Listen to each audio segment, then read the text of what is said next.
one last video, at least for a while. I'm on a roll.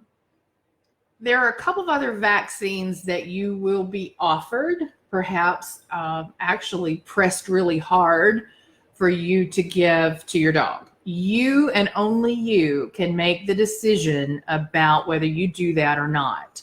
So you need to do a little bit of research, right? This is you need to step back and make a conscious, aware decision of whether you're going to give your dog the lepto vaccine and the canine flu vaccine. The lepto is a big deal, y'all. That's a serious illness. It is generally treatable if you catch it early enough. And that's a big if, right? So you have to make some assessments as to whether you are in an environment where your dog is exposed to that virus.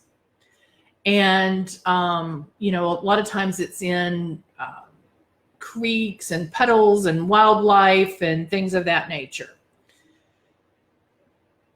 The vaccine itself, I'm told, is not a full year vaccine, though that's the frequency at which we give it, right? It's really about 8 to 9 months of protection.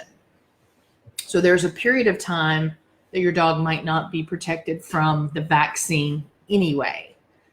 So again, do a little research on your area and the actual risk of exposure to that virus, and then make a decision about whether you believe the immunity boosting efforts you have are strong enough to keep you from making the decision to give that vaccine. I no longer do. I did for a number of years. It was really when I started stepping back and seeing the health decline of some animals in my dog training business, and a couple of personal dogs that had, one died extremely young, one had some behavioral issues, and me learning as much as I've learned led me, for my dogs and my environment, to say, nope, not going to do that one, right? Some of you may decide that you need to, and again, you follow the same protocols that we talked about earlier of supporting the kidneys and the livers and the immunity system and all at vaccine time, right? The other is around the canine flu, which is similar to us taking the flu shot, right? What we know is that it does not protect against everything, right? Doesn't protect against everything. But we also know that when we take our dogs to dog parks, competition sports, dog shows, that's a competition in my mind, which is why I was confused. Anyway, when they're exposed to a lot of other dogs that we do not know their safeguarding habits, right? We may be putting our dog at risk. So again, we have to step back and say, is that a risk you're willing to take? Is your immune system strong? Are you confident in that? And is that enough for you to not take on those vaccinations? Again, nobody can advise you as well as you can do the research.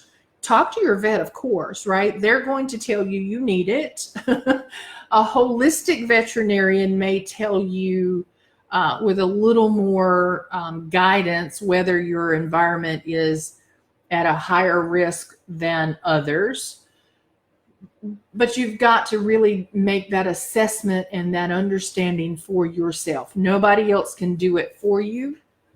We are not looking at a situation where, essential oils are not here to treat or cure or prevent anything. That's not what this is about. They may help us support, they may help us keep the body as healthy as possible so that it can do its job efficiently and effectively when it is exposed to something. But that does not mean we will prevent becoming ill at exposure. We don't know. So again, do your research, evaluate risk in your environment relative to your overall dog's health and well-being and your goals for wellness and natural support. That's all you can do, is make that decision for yourself. That triggered a thought that I was going to share, and it escapes me right now. It'll come to me, and I'll come back with a video later. So anyway, do a little research, make a smart decision, do the very best you can, and go from there. That's all we can do.